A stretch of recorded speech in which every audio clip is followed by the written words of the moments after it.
again to another episode of Industry Disruptors. My name is Ajay and I'm joined as always by Jordan Wiley MBE. Thank you for joining us. Today we have the Hearthstone episode. It's a Hearthstone sofa. So Charlotte Grahame. Hello. Welcome. Thank you. I thought it very pertinent to have you come on this show, as did Jordan actually, because you're in the trenches. Every day. And you deal with these nightmare lenders. Yeah, every day. Every day. So I thought, what best human to bring on here than someone who has to deal with this nonsense every day. So welcome. Thank you very much. To the Hearthstone podcast. Thanks, guys. Let's start with how you got into mortgage administration to start with.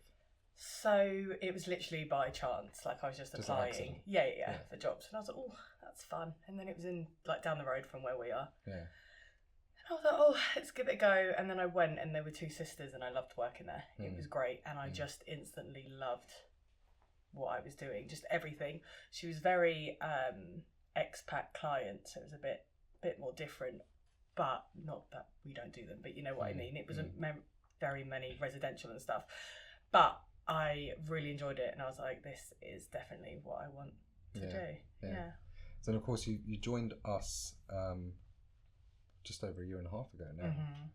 And you're now qualified as a mortgage advisor, which we're very, very excited about because now you get to start working with your own clients and start building your own business as a mortgage advisor. How was that? Awful. Absolutely fucking awful. It was stressful for me in the office whilst you were going through your exams. It was awful. Do you know the first one, which was financial, so all the taxes and stuff? Which is the hardest one? Yeah, I really didn't think so. Oh. Only you because... thought it was the easiest one? Yeah. Because I was learning everything fresh. Yeah. And I just did it. And I thought this is horrible and hard. Yeah. But when I went into the exam, what I learned was in my mind. Yeah. I really struggled on the mortgages because what you learn in the syllabus is not. It's so contradicting. And I'd sit in the exam and I'd be like, oh, I can't remember. And it just really, really threw me off and I hated it. Yeah, because what we do as mortgage advisors is pretty much not what happens on that exam. And my tutor was like, this is not what you will learn. And I was like, no, it's not. Yeah. So everyone who was on the course that had a complete different career, they were all just like, oh, okay. And there were a few of us mortgage administrators. And we were like, well, no.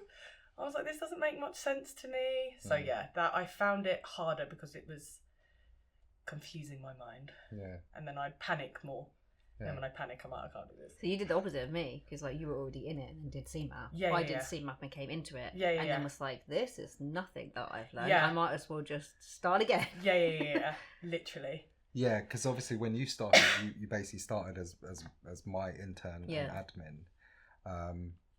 But you were very, very like, what is this? Yeah. This is not what I learned in my exams. This is not what I did in my exams. I thought I'd applied for the wrong internship. Yeah, you were like, I didn't do this. This is not what CMAP is. Yeah, it's very, so very different. And I think as well with lenders, it's obviously, we all know that, but it's very different for every lender. Yeah. So it's all good that we're learning an exam that has nothing to do with anything that we're doing, but then you go to a different lender and it's a different thing. Yeah. So it doesn't help. Yeah. I actually found it harder, I think, doing it before and then going in. Yeah. Well, yeah, see, I when I first joined the industry, I always thought, shit, I wish I was an admin first before doing the exam. Yeah. But now realising, actually, no, I'm glad I didn't do that. Because when I was coming to the end, I needed to do my last exam, they were changing everything to the new updated 2024. And I was like, no, I'm not doing this again because then I have to learn it all again, which is still going to be contradicting to what I know. And I was like, just get the exam done. And I did. And I was like, oh, okay, passed. There we go. Yeah, because obviously what you learn and what you do on a day-to-day basis with lenders and clients and all the rest of it is far more superior than whatever you're going to learn in doing these exams. Completely. And your knowledge will be so much further along. Yeah. Obviously, because we do every type of mortgage that exists, your knowledge then is on every type of mortgage. But it's completely different. Yeah, completely different. Because even when we have the interns come into the office and they ask questions, And I think, oh, I know he's asking that question because it was in it, but that is not what you think it is or what they tell you it is, and things like that. And obviously you can only give the answer that you learn, but there's 12 answers to the question because every lender's different and you know what they're going to say and what they're going to do. I think in the CMAP there was only like one paragraph on buy-to-lets.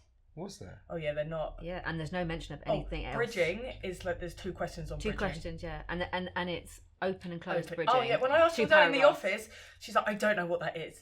I was like, what? Well, one's regulated. Reg and unreg. I was like, what is that? Yeah, so the open bridging is when you take out a bridge knowing you've got a purchase. knowing you don't have what's going on the outside. The closed bridging is where when you know you've got something. You're going to exit on. You've got another resi there ready. People do bridges without getting exits. Well, yeah, that's so a thing. That was, but they a do thing it. It's in not a buy to let. 80s. It's a residential. So they're saying if you already have a house to purchase, then that is so it's reg and unreg basically, loosely. Yeah, but they literally asked 2 questions on it. Yeah, it's so bizarre. It's so bizarre. I think a lot of these solicitors that work with bridging lenders, one of their biggest problems are they're still stuck in 1980. Oh yeah, 100%. And they haven't progressed with the time, so they ask questions that are just ridiculous. Yeah. And so stringent. It's like, mate, this is an unregulated bridging loan. I think that they've got worse. Yeah. Honestly, when they're coming through, and I think this is a bridge. Yeah. Please. Yeah. Please, you're making enough money. I had one just this morning, and it was like, can you please tell me what exit lender you're going to? I literally went, literally anyone in the market. It is so because simple. It was so they were like, can you list them? So I list like 10 lenders. I was like, we've literally had that before though, haven't we? You've had to get an email from a BDM to send. Yes, we will take the case. And they're like, okay, great. Yeah. It's ridiculous. If you're going to lend on it, then someone else is going to lend on it. It is really difficult. But obviously you deal with lenders every day, just like we deal with lenders every day. But from the brunt of it, what do you think is the worst that you're having to deal with from underwriters at the moment? Just the stupidity of the questions. Like, I literally every day I'm like, Jordan, am I this fucking stupid? Or does this literally just mean, is his middle name Michael? Yeah. And I'm like, well, did I put that in the app? So I have to go on the app form and I'm like, yeah. And then I look at the passport and I'm like, yes. I'm like, yes, Michael. Like, you're wasting time as well. Like when they say, can you please confirm the solicitors? Like, yeah, it's an app form. Yeah. And then they'll say, oh, I've lost my train of thought. Oh, yeah. And then they'll ask a stupid question and you respond and then they go, okay, we'll take 5 days to get back to you. Yeah. Sorry? Yeah. Okay, great. Yeah. I'll just let the client know that they questioned your middle name and they'll get back to us in 5 days with more stuff. Yeah, no, it's just ridiculous. Yeah, what I find at the moment is what I'm doing is when an underwriter's on the phone to me, ask me things, I'm quickly texting the client, get me this, get me this, get me this, get me this, get me this. And they're like, what's the urgency? I was like, if I don't give it to them now, it's going to take them 3 days to look at it. Yeah. So while they're on the phone, if I send it, they can look at it immediately. And like I did that yesterday with one of our clients, Sean, and I was like, I need this lease immediately. Now. I think it was Quantum, called me and said, right, oh yeah, can you just send over that lease? I was like, yeah, no problem at all. It was like, okay, cool. And then I need this. And I'm like, send it to me now. Yeah. We need it now. Before he hangs up, I was like, oh, by the way, I've uploaded that lease. He's like, oh, perfect. Okay, wonderful. I'll have a look at it now then. Yeah. And then we got the offer. And then we got the offer literally like an hour later. Yeah, no, you have to. Otherwise, would have waited 3 days. Yeah. For them to go back to that case and look at it again. I just don't understand why they are all so behind at the moment. Because they always do it in order of application, right? Yeah. So they'll go. So these are all the applications that have come in. I've now gone through all of them. Yeah. Now I go back to the top again. Yeah. All of them. Because Jordan's just sat there for like. Now I go to the top again. 2 weeks. I was like, hello. Can someone please respond? Yeah, no, ridiculous. But it's also like. But then also they were like, oh yeah, sorry, we didn't do this, but yeah, now you're gonna have to wait 4 days for us to review it. It's just like, mate, everything is done there. Yeah, I didn't get a response from that one. Did you not? No. Because they're trying to bullshit me, and I'm like, bitch, I got screenshots.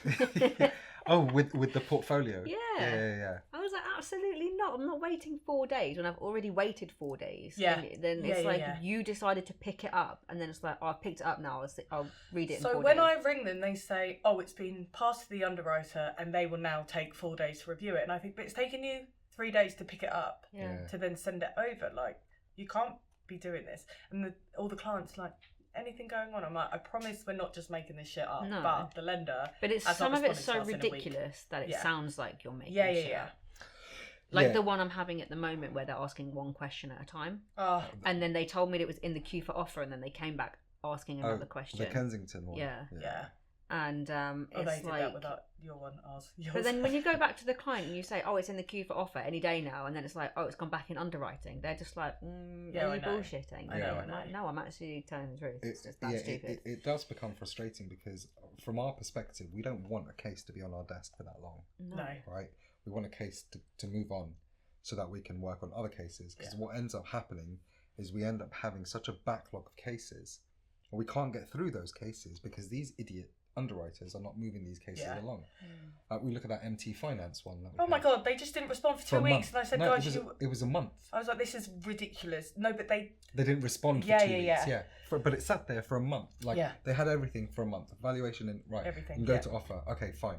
1 month it sat there. Then obviously you started chasing, and they didn't respond to you for 2 weeks. I feel like with MT Finance, you actually email them personally, like it would be to Alex or someone. Which is a good thing. Yeah, which is the one thing I do like, because when I'm like, guys, this is absolutely fucking ridiculous now. And then they're like, oh, sorry, it got missed.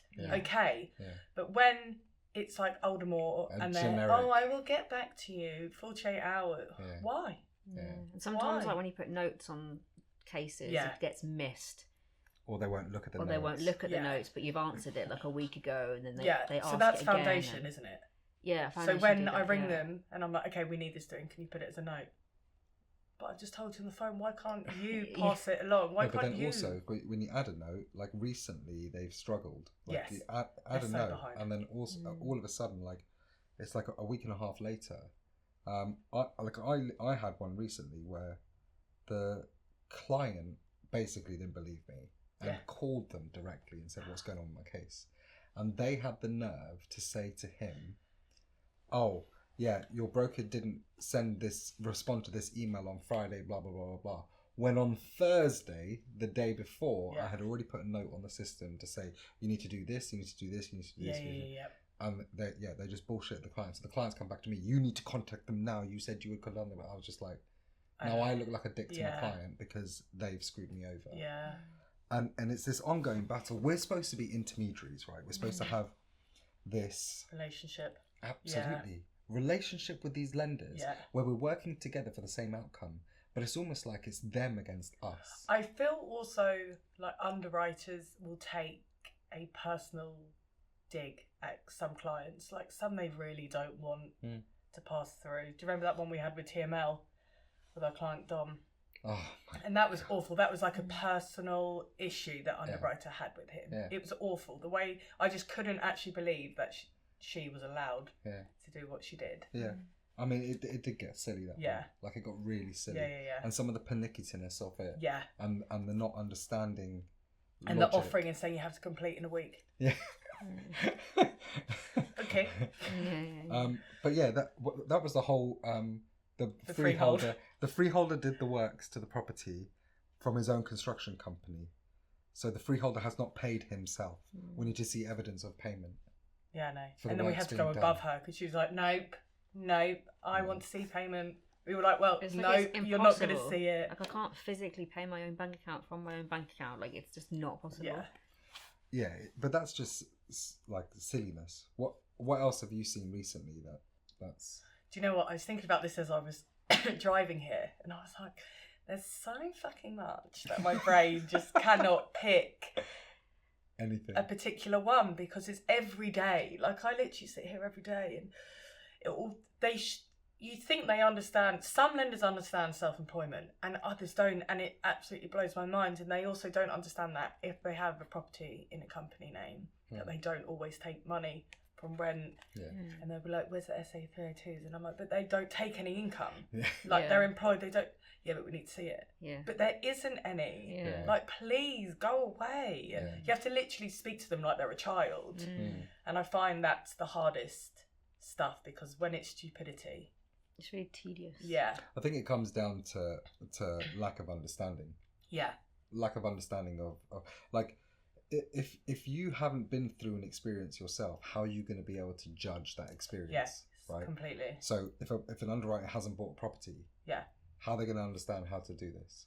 I feel like they should have qualifications. They've got this list that's been given to them by their bosses, right? You have to just make sure this is all correct, and then you're fine, good to go. And it's like, well, that's not real training. But some of it is just sheer incompetence. Yeah. Like, oh, you haven't uploaded a bank statement, but it's been there for a week. Or I can't see the rent on the bank statement, but it's the top line on the bank statement. You know, like simple things that, like, if you just look at the document I sent, you would know the answer. See it. And I don't have to wait 4 days for you to ask me that. And it is, I think, who did we get one from? It was someone whose employment, their name was very long, and the bank statement had put it down as like initials. Right. And they were like, could you please explain who this payment's from? I said, yeah, well, it matches the pay slip. I said, the company's like Ronald Williams, you know, like Peter. So it was RWP. Something LTD. And they were like, and I was like, please, Jesus, if I can go on and see that it matches it. But also, don't you remember we had that client where their bridging company was like, they had taken out a bridge with a company. And the bridging on the charge on the company's house was the initials of that company. And they said it needs to be changed. And they're like, no, we don't accept that. It's like, what? It was like 4 words, so they put it down as the initials and then LTD, and they're like, that's not the same name. And we're like, but it is. But it literally is. It literally is. No, it's just ridiculous. Ridiculous. It can't. It baffles me how it's possible for us to be in an industry such as financial services and not have the competency to actually progress. Where we're constantly dealing with battles and like what? Like I'm on, honestly, there are sometimes I'm just so baffled. I sit there and I think, why did I pick this? This is so stressful. And it will be clients as well, sorry guys, but it will be. Yeah, some clients, not all of them, but some are painful, and I think just come on. Give us an example without naming. No. Without naming. It's just the, documents and things like that. The best is, can you send me all of this? And they said that should be everything. Oh, it's you're still missing this, and this. Yeah, there's like 5 things missing. Like, no. Literally no. And the fact they take 2 weeks to send it, and then 2 days later they'll say any update from the lender, and I'm like, no. Yeah. I had one just yesterday where I asked, can I get 3 months bank statements? You'd think that would be simple. Yeah, no. And they came back and said, would it be okay if I just send you the first page and cancel out some transactions and black out everything? OnlyFans. And I was like, no, absolutely not. She was like, well, can I just delete some of the lines? I was like, no, absolutely not. Like, what's she doing? I don't know. Did she send it to you properly in the end? No, she hasn't sent it yet. I was like, I need the maths at the end. I need the full bank statement, and I need to like make sure it's actually asking your dad to look at the maths. It'll be all wrong, and she'll be like, "It's correct. It's not correct." I have a calculator. Calculator works. Yeah, so I was like, well, that doesn't sound dodgy at all, does it? Like, just send over the full bank statements, let me review it. Yeah, do you know, and I love this line because it's just so fitting, and it kind of actually makes me want to have one now. But I say, you're not ordering a pizza, you're getting a mortgage. Yeah. Oh yeah. So you're not ordering a pizza. It is Pizza Friday. Yeah. You're not ordering it's Wednesday actually. It's Wednesday. It's Wednesday. It's Pizza Wednesday. Pizza Wednesday, guys. So yeah, you're not ordering a pizza. You're trying to get a mortgage. Like, how can you think that this process is that simple? Yeah. Like it's not going to be simple. I mean, granted, underwriters destroy our lives on a daily basis anyway. Awful. But it's not going to be a simple process like that. Oh yeah, I'm just going to send you this much of my bank statement. All the screenshots of the bank statement. No, honey. No. The worst one is, can I have your credit report? And they just screenshot the number. Oh, the Experian. Yeah, it's 999. I'm like, that's great, but I need the full report as a PDF. And it literally said in our engagement email, guys. And I literally sent an email earlier to a client, and I said, because one of them said, is this really all needed? There's 3 of them. And I said, yes, it is. Unfortunately, it is. And then in the email I sent today, because he said, oh, you've got it all. And I said, in the engagement email, it does state, please do not upload to the portal and please send PDF. Because one of them just sent screenshots. Red and bold. And I just, guys, I was like, no lender in the world, well, we don't know the world, but in England will take screenshots of your bank statements. No, a lot of them decline it straight away. Some of them don't even have the option to upload a picture. Yeah, which is annoying. Yeah, they only accept like a PDF. Yeah. But again, it goes back to that lack of professionalism. Yeah. From some clients where they're just like, oh yeah, fuck it, just give that. Oh, I'll take 8 fucking pictures and I'll send it to you via WhatsApp. Yeah. And their fingers over the over the driving license, and I'm like, I can't see your face. Your thumb's over it.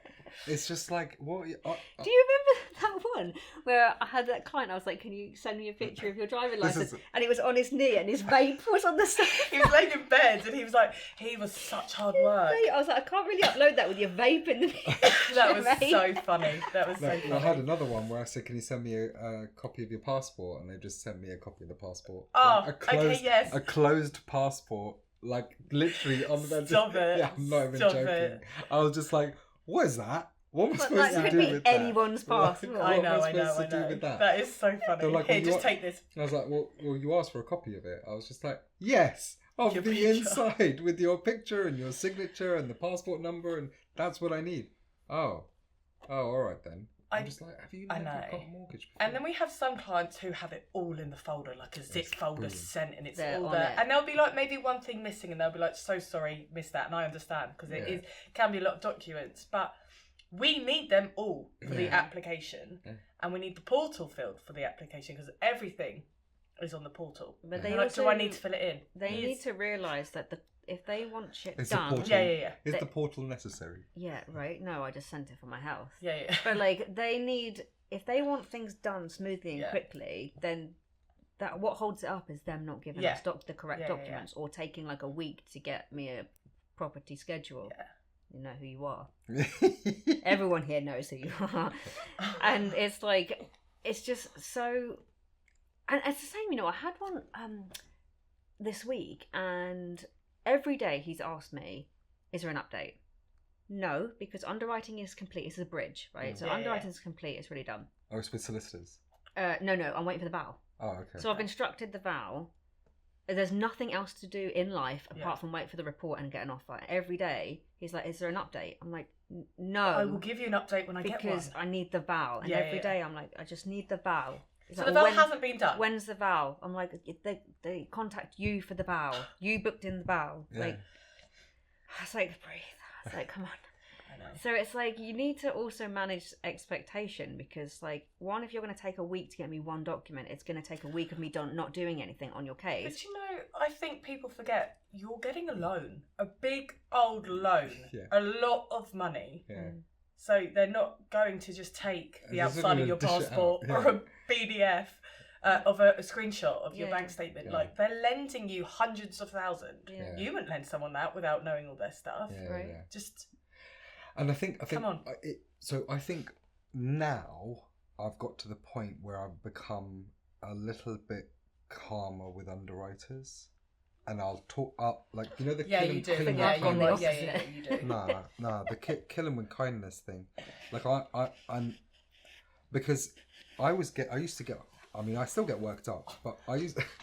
Sorry, first movement. I still get really worked up, but I think the amount in which I get worked up is not as high as it was with them.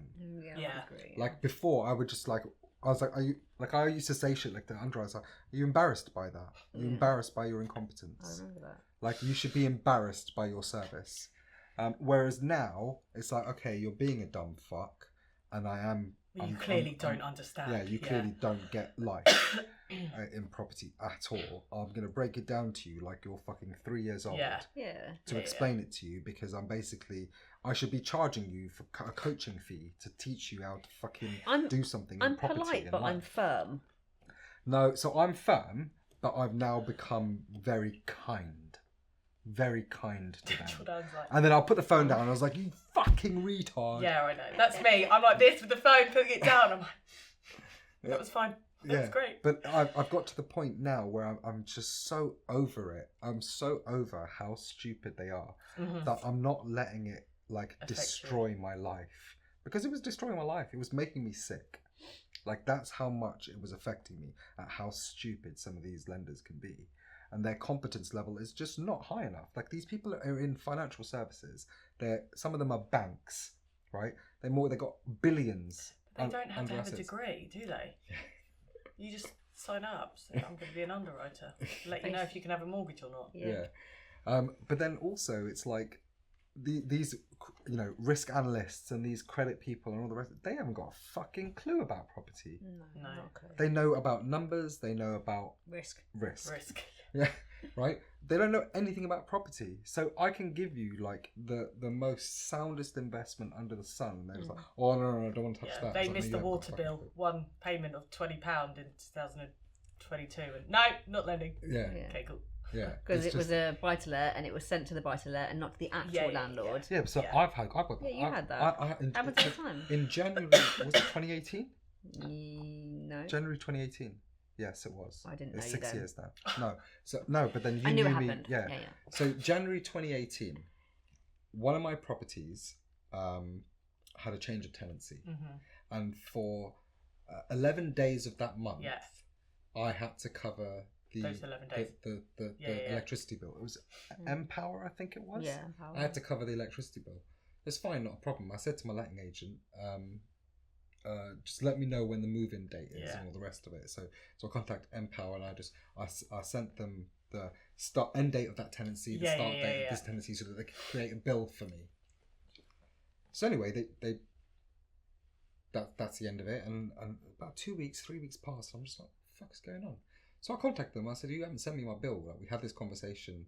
I'd written down the name of the person and all the rest of it, the date. Because you know what they're going to do. So I gave them the date, the time, the name of the person. I said, I had this conversation with this person. I gave them the end date of my last tenancy and the start date of the new tenancy. Yeah. So I needed a bill to be created for those days in between.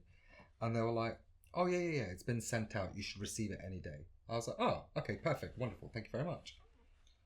Another fucking 2 weeks gone by, and then it's hit my head again. I'm just like, what the fuck? Yeah, where's so that bill? I contacted them again. I said, listen, where is this bill? Like, you said it's been sent out. They're like, yeah, it has been sent out. It must just be lost in the post or something. You'll get it very, very soon. So now we've gone on to another month. So now we're on to another month. So I'm just like, okay, yeah, fine. All the rest of it.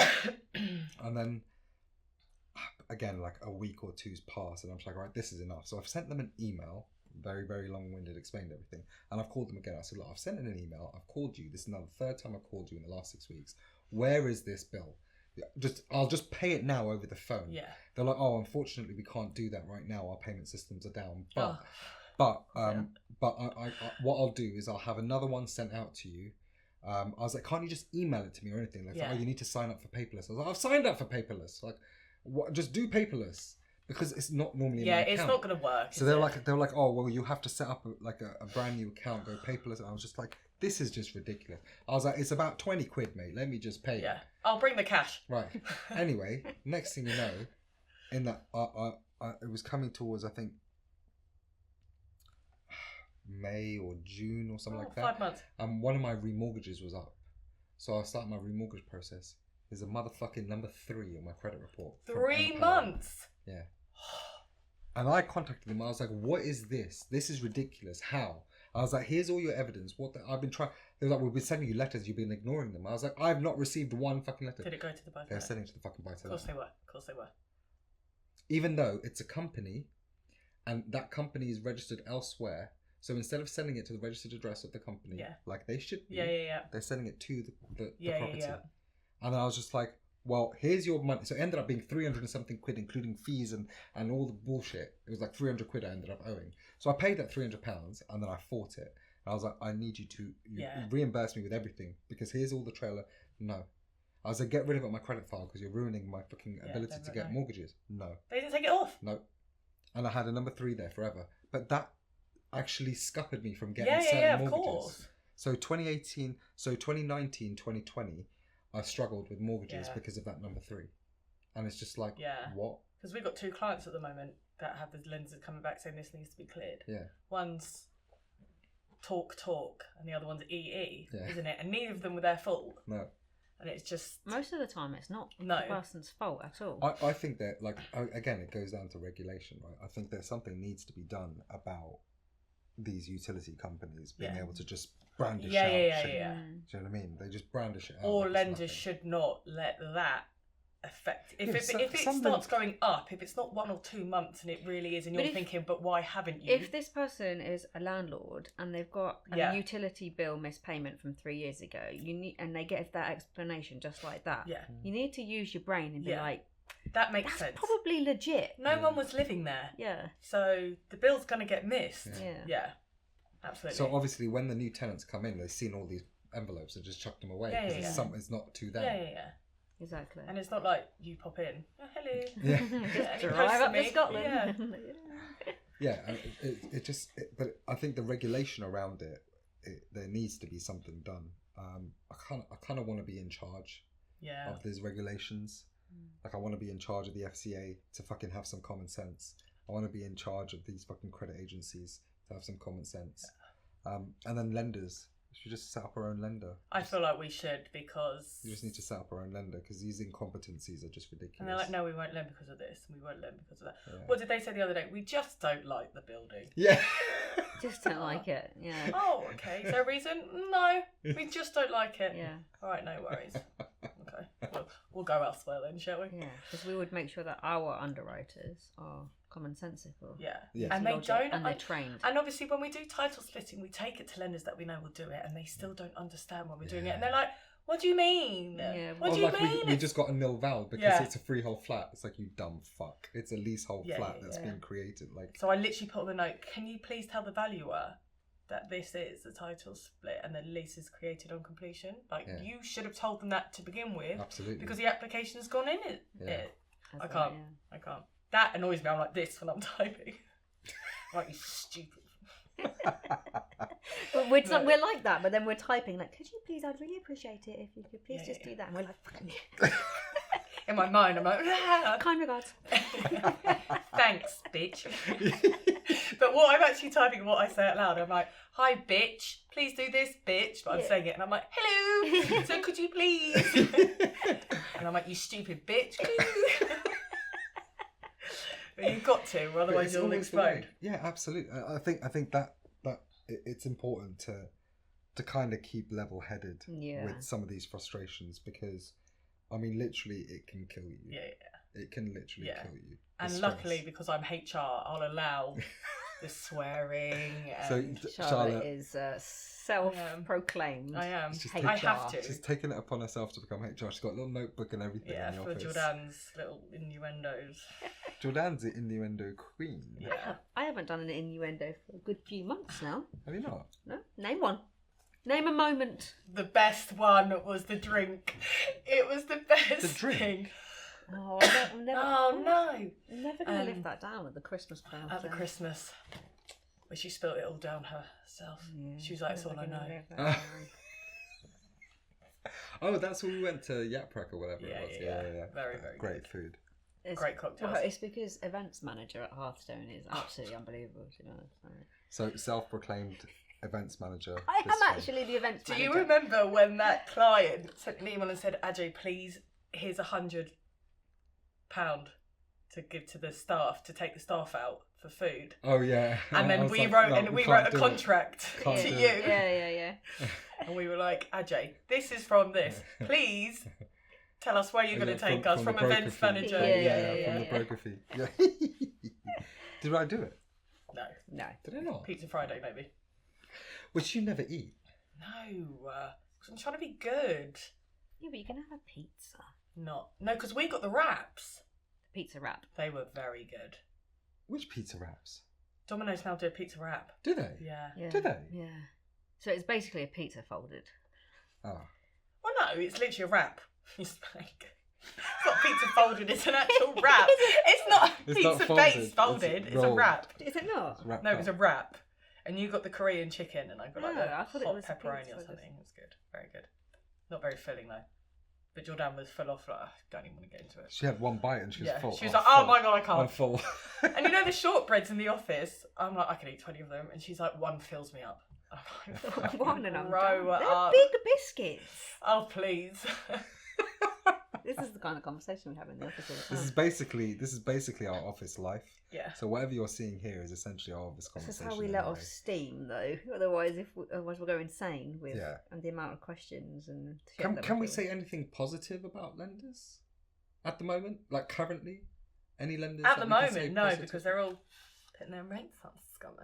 Oh, sorry, TSB. What we doing? Yeah, they did bring their rates up. All of them are like, we're changing our rates. Yeah. You got an email from Together. We're changing our rates today, and they'd already changed. Yeah. From like 12 o'clock today, we'll be putting up our rates, but they sent it at like 1 o'clock. I was like, what? Good thing about lenders. They lend you money.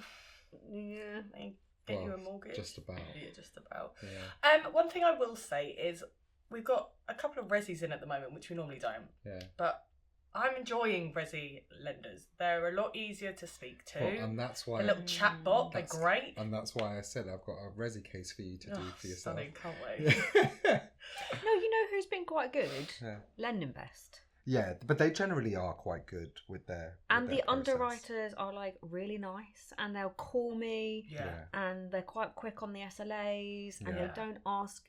I've had no silly questions from Lendinvest recently. Yeah. So they have been good. very good. Yeah, I do prefer when you can speak when you're emailing the actual underwriter themselves because it's a lot easier, rather than on the portal and they ask you a question and they're like, don't respond, put it on the portal. Please just let me respond. Yeah. No. Yes. Yeah, that annoys me. Who was it? I did something recently with a lender and I said to you, oh, they've been really good. You should use them. Lenco. No, I haven't done one yet. No. Although I intend to use Lenco. Yeah. Yeah, good criteria. Who else was it? I can't remember who it was now. Oh well. But whatever. But essentially, the general consensus is very, very difficult for lending at the moment. Not many lenders are very easy to work with. No. Not very many clever questions come our way. It's just generally very difficult. But such is life. That's what we're here for. Advisors to help you achieve what you're trying to achieve. We go through all the bullshit so that you don't have to go through all that bullshit. We deal with lenders, we deal with underwriters, we deal with those questions. So ultimately, all you need to do is just listen to your advisor, speak to them on a level, understanding that what we're going through is incredibly, incredibly difficult. And just if you're, what's the word I'm looking for? If you're conformative with what we need and don't just question us or throw back at us, understand that we're going through an incredibly difficult time and we've got this kind of shit to deal with on a daily basis. So listen to your advisors and just do what they say, because they're not asking you for their health, they're asking for a reason, and it's generally 99.999% of the time is because a lender has requested something or asked something. So yeah, but I guess that wraps it up. Oh, big fan of Accord. Oh yes, Accord. Yes. Accord and Coventry. Oh, love Coventry. I love Coventry. They have impressed me. Like, love Coventry. I will say that. Yeah. But keep up the good work, guys. Yeah. Thank you very much for joining us. Thank you for joining us, Charlotte. Thank you very much. I can breathe now. Back to work. Yeah. My day's over, honey. But thank you very much for everyone joining in and kind of getting an insight into what we have to deal with on a daily basis. I thought it gives you more of an understanding of what we have to deal with and what we have to do, and how difficult it can be at times dealing with a lot of these mortgage lenders who aren't the easiest to deal with. So please leave any comments if you have any. Lenders, if you want to call me because I will slate you directly. You know I do already. But yeah, please make sure you subscribe. Hit the bell for that notification. Leave any good feedback. If you've got hate, then fuck off. And clients, we don't mean it. We love you. We really love you. And join us again on Industry Disruptors. I'm Ajay and this is Jordan Wiley, MBE, joined by Charlotte Grahame. See you, Matt. See you, Matt. Thank you very much.